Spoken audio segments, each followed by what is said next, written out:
விரித்தாடும் மயிலிருந்து விரித்தாடும் தேனிருந்து வழிசரியும் என்னை பலா உச்சரியும் அருகால் அறுத்து வரும் அருகால் வைராகக்கூடிய நாடு மறுகால் வைராகக்கூடிய நாடு. ஆனால் அந்த நாடு எந்த நாடு தெரியுமா? எந்த நாடு? அயோத்தியாபுரி பட்டினம். சரி. ஆனால் அந்த அயோத்தியாபுரி பட்டணத்திலே அங்கு யார் ஆண்டு வருகின்றார்? யாரு? ஆனால் அயோத்தியாபுரி பட்டணத்திலே சரி. அதாவது தசரத மன்னன் ஆண்டு வருகின்றான். தசரதன் ஆண்டு வருகிறான். தசரத மன்னனோ அவன் எப்படி ஆண்டு வருகின்றான் தெரியுமா? எப்படி ஆண்டு வருகின்றான்? என்ன?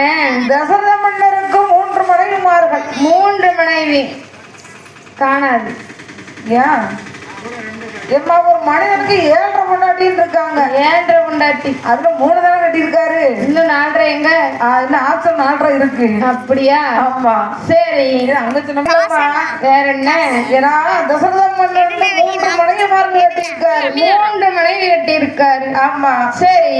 அதாவது கோசலை, கைகேசி, சுமித்ரா தேவி என்று சொல்லக்கூடிய 3 மனைவிமார்களோடு